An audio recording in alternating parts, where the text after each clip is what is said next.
नमस्कार, रेवती रेसिपीजमध्ये आपलं स्वागत आहे। आज आपण भेंडीची भाजी कशी बनवतात ती बघणार आहोत। 2 चमचेभर तेल घातलंय कढईमध्ये। तेल गरम झालंय। आता मोहरी घालूया। एक अर्धा चमचा मोहरी घातली आहे। चमचाभर हिंग घालतो आपण। 1 चमचाभर हळद घालूया।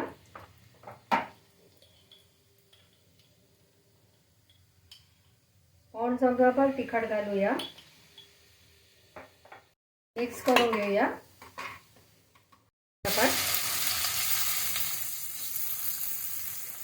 तुमचा धणे पावडर घालूया। मिक्स करून घ्यायचं आहे।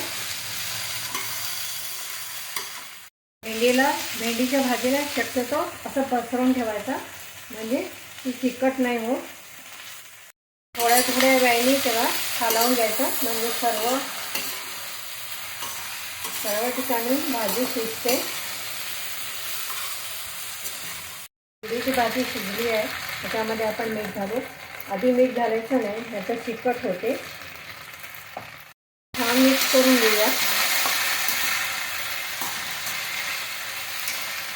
आता याच्यामध्ये मॅगी मसाला मॅजिक जे आहे ते घालूया आणि भाजीला खूप छान चव येते।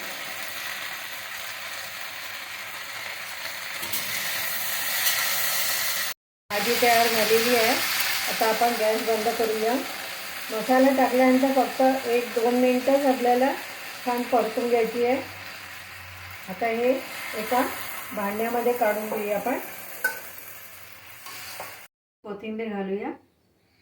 अशी आपली भेंडीची भाजी तयार झाली आहे। तुम्ही नक्की करा। तुम्हाला आवडले असल्यास लाईक करा, चॅनलला सबस्क्राईब करा, व्हॉट्सअप आणि फेसबुकवर शेअर करा।